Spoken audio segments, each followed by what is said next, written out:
जेठ जी ने कहा, मैं समझ सकता हूँ। आज के बाद मैं तुम्हारी हर तन्हाई को मिटा दूंगा। फिर हमने जमकर क्रिकेट खेला। जेठ जी तो ऑलराउंडर खिलाड़ी निकले। लगभग 1 घंटे बाद हमारा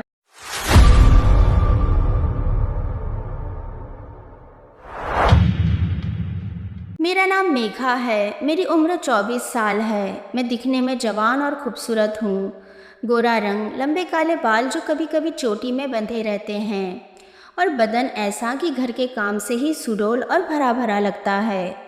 लोग कहते हैं कि मेरी आंखों में एक ऐसी चमक है जो बात करते वक्त किसी को भी रोक लेती है।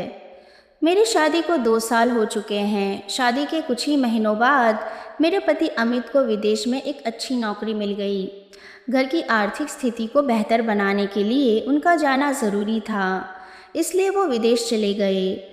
तब से मैं इस बड़े से घर में अपने जेठ जी और जेठानी जी के साथ रहती हूँ। पति के दूर होने की वजह से मैं अक्सर अकेलापन महसूस करती थी। मेरा दिन तो निकल जाता था, लेकिन अक्सर रात को अमित की याद में मैं तड़पती थी। कभी कभी पूरी रात मुझे नींद नहीं आती थी, लेकिन घर के कामकाज और जेठानी जी के साथ ने मुझे हमेशा संभाले रखा। मेरी जेठानी जी की शादी को 7 साल हो चुके हैं, लेकिन उनके जीवन में एक बहुत बड़ा दर्द था। वो माँ नहीं बन सकती थी। सालों तक डॉक्टरों के चक्कर काटने के और हर मुमकिन इलाज करवाने के बाद भी डॉक्टरों ने आखिरकार हाथ खड़े कर दिए थे। डॉक्टर का कहना था कि जेठ जी में कोई कमी नहीं है, बल्कि जेठानी जी में कमी है। वो हर दिन एक बच्चे की किलकिलारी सुनने के लिए तड़पती थी। एक शाम जब घर का सारा काम खत्म हो चुका था, जेठानी जी मेरे कमरे में आई। उनके चेहरे पर एक अजीब सी हिचकिचाहट और गंभीर भाव था। अचानक मेरी जेठानी जी रोते हुए मेरे पैरों के पास बैठ गई और उन्होंने अपने हाथ जोड़ लिए। मैं घबरा गई और तुरंत जेठानी जी को उठाने लगी। मैंने कहा, दीदी ये आप क्या कर रही है? जेठानी जी ने रोते हुए कहा, मेघा, आज एक जेठानी नहीं बल्कि एक तड़पती हुई औरत तुम्हारे सामने अपनी झोली फैलाकर भीख मांग रही है। डॉक्टरों ने कह दिया है कि मैं कभी माँ नहीं बन सकती। इस घर का वंश और मेरी सूनी गोद सिर्फ तुम ही भर सकती हो। उनके इतना कहते ही मैं उन्हें हैरत भरी नज़रों से देखने लगी। मैंने कहा, दीदी आपकी बात ठीक है, लेकिन अमित भी बाहर है। एक बार उन्हें आ जाने दीजिए, फिर मैं उनसे ज़रूर बात करूँगी। तो वो कहने लगी, मेघा, बच्चा मुझे अमित और तुमसे नहीं चाहिए, बल्कि तुमसे और तुम्हारे जेठ जी से चाहिए। मैं अपनी जेठानी को गुस्से से देखने लगी। मैंने कहा, दीदी आप क्या कह रही हो? आप होश में तो हो?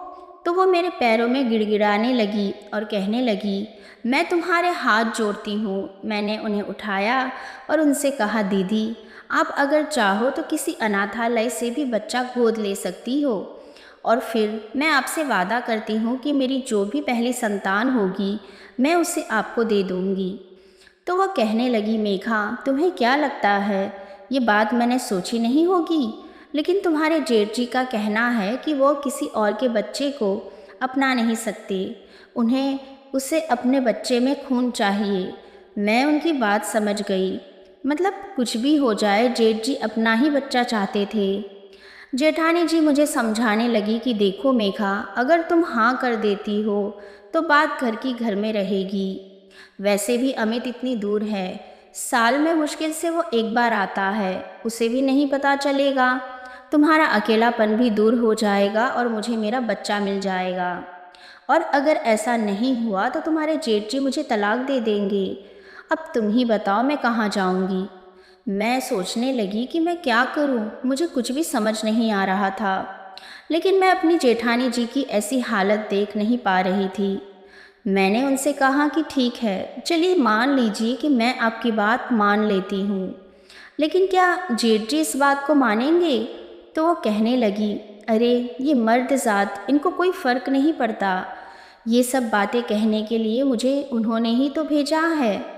इतना सुनते ही मेरे पैरों तले से ज़मीन खिसक गई। मैंने अपनी जेठानी जी की ओर देखते हुए ये फैसला लिया कि ठीक है, मैं उनकी गोद ज़रूर भरूंगी। आखिर एक औरत ही औरत का दुख समझ सकती है।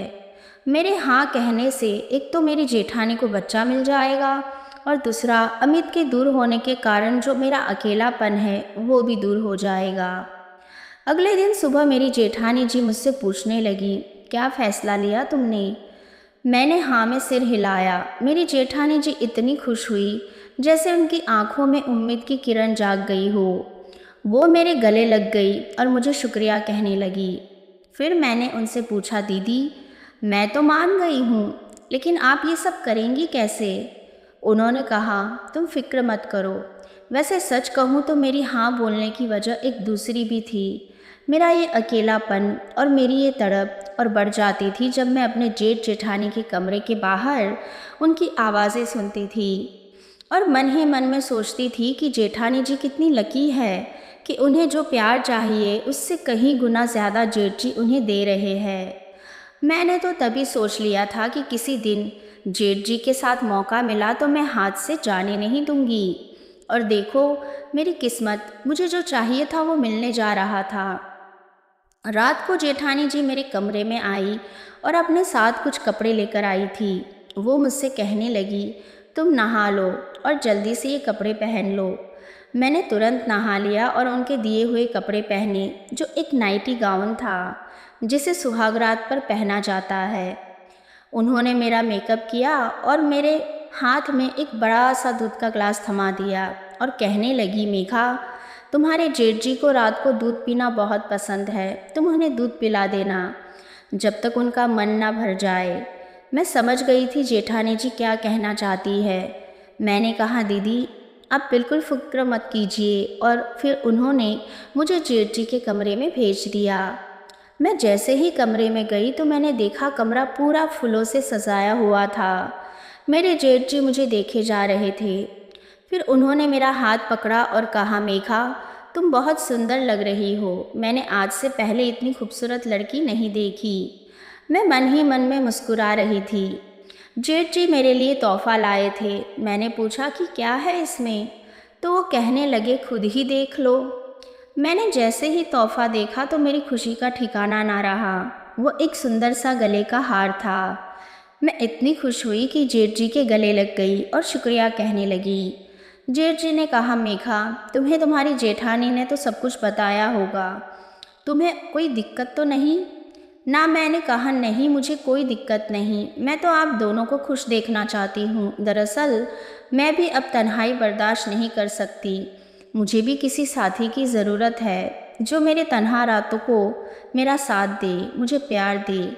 जेठ जी ने कहा, मैं समझ सकता हूँ, आज के बाद मैं तुम्हारी हर तन्हाई को मिटा दूँगा।